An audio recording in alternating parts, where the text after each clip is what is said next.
Good morning friends. ఈరోజు స్పెషల్గా మీకు యూట్యూబ్ న్యూస్లో ఒక శంకరపల్లికి మనం ఎలా వెళ్ళాలి, ఏ విధంగా వెళితే ఎంత దగ్గరలో ఉంటుంది, దాని చుట్టుపక్కల ఉన్న డెవలప్మెంట్స్ గురించి చెప్తున్నాను మీకు. మనకు 28 కిలోమీటర్స్ పడుతుంది. కర్దనూరు దగ్గర ఓఆర్ఆర్ దగ్గర నుంచి కానీ వెళితే 28 కిలోమీటర్స్ పడుతుంది. కర్దనూరు ఓఆర్ఆర్ దగ్గర నుంచి అండర్పాస్లో నుంచి అంటే వయా పటాన్చేరు నుంచి కానీ వస్తే మనకు ఓఆర్ఆర్ నుంచి కర్దనూరు దగ్గర నుంచి నెక్స్ట్ కర్దనూరుకి వెళ్ళేసి అక్కడ మనం డైరెక్ట్గా మనం మోగిలా నుంచి శంకరపల్లికి వెళ్తే 28 కిలోమీటర్స్ మన సైట్కి. నెక్స్ట్ 33 కిలోమీటర్స్ పడుతుంది మనకు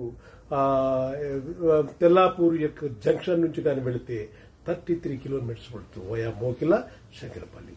37 కిలోమీటర్స్ పడుతుంది నియోపోలిస్ నుంచి. అయితే Neopolis is the highest place in Hyderabad. హైదరాబాద్లో కాస్ట్లీయెస్ట్, అందులో ఉన్న ఫెసిలిటీస్ ఇంకెక్కడ లేదు నాకు తెలిసి ఇండియాలో.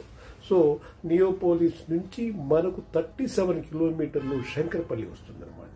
అంటే శంకరపల్లికి మనకు ఓఆర్ఆర్ నుంచి ఎంత దగ్గరగా ఉంది, అందుకు కొనచ్చు అక్కడ, ఎందుకు అప్రిషియేషన్ అవుతుంది అక్కడ అనే దాని కొంచెం పాయింట్. మనకు మోకిలాలో 1,70,000 ఉంది. శంకరపల్లిలో అటు ఇటు చూస్తే మీకు ₹1,00,000 ఉంది. మెయిన్గా మన 2 కిలోమీటర్స్ అయితే 40,000, 25,000, 35,000 ఉంది. శంకరపల్లి నుంచి మనకు 14 కిలోమీటర్ లోపే మనకు మన సైట్ వస్తుంది.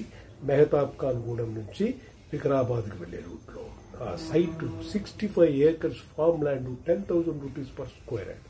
ఓకే, ఇది కంపల్సరీగా మీరు ఈ రూట్లో నుంచి వెళ్ళి చూసుకోండి. ఏ రూట్ మనకు దగ్గర ఉంటుందో ఆ రూట్ నుంచి వెళ్ళి చూడండి. ఇవాళ రేపు ఎల్లుండి 3 రోజులు చూడండి. Okay, bye. శంకరపల్లిలో మీరు ఫామ్ ప్లాట్ కొంటున్నారు, వస్తున్నారు, చూస్తున్నారు. రైట్. ఓకే, యూట్యూబ్ చూడండి కంటిన్యూగా. రైట్. ఓకే, 7095778022 మధ్యలో శంకర్.